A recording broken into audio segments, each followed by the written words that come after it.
এদিন সকালে উঠে সময় মতো সমস্ত কাজ সেরে একবারে রান্নাঘরে ঢুকতে পারি না। জানো তো, সেদিনকে কেন জানি না একটা আলাদা শান্তি লাগে এই রান্না করার জন্য।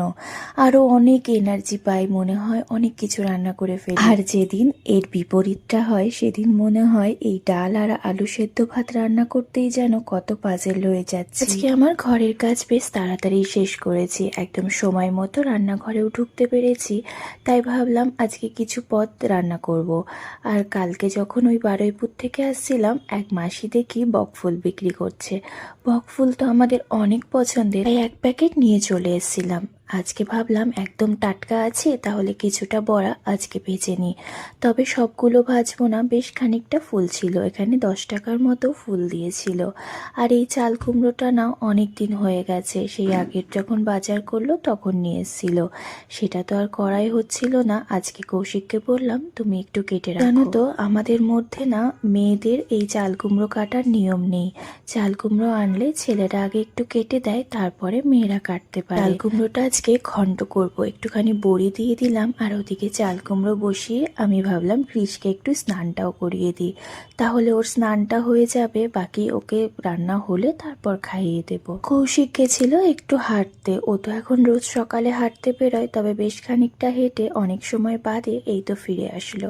আমার এদিকেও মোটামুটি রান্না হয়ে গেছে, ডাল সেদ্ধ করে নিয়েছি আর বড়াটা ভেজে নিচ্ছি। ওদিকে চাল কুমড়োটা বেশ খানিকটা হয়েও গেছে। কাল তো অনেক কিছু রিচ খাবার দাবার খাওয়া হয়েছে, তাই আজকে কৌশিক বলল আজ আর মাছ মাংস কিছু করো না, নিরামিষের মধ্যেই করো।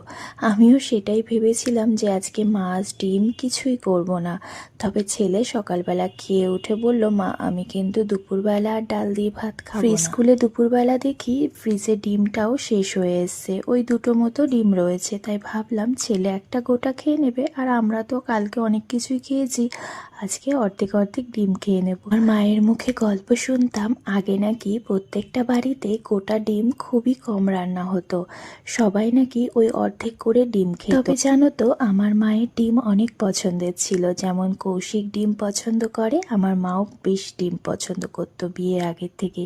মার মুখে অনেক গল্প শুনেছি এই ডিম নিয়ে, তাই যখনই ডিম রান্না করি মায়ের কথা একবার করে মনে পড়ে। আমার মা যখনই ডিম রান্না করতো এই শীতকালে, তখন দেখতাম আলু ফুলকপি দিয়ে ডিম রান্না করতো। তবে কৌশিক তো ওই মাছ আর ডিমে আলু ফুলকপিটা পছন্দ করে না, তাই আমারও আর ফুলকপি দিয়ে ডিম খাওয়া হয় না। আজকে ভাবলাম ওকে না বলেই একটু আলু আর ফুলকপি দিয়ে ডিম। আমি যখনই ডিম রান্না করি তখনই না ডিমের ঝোলে একটু মেথি ফোড়ন দিয়ে দিই। ওই শাশুড়ি মা বলে গেছিল যে ডিমের ঝোলে মেথি ফোড়ন দিয়ে রান্নবে, তাহলে দেখবে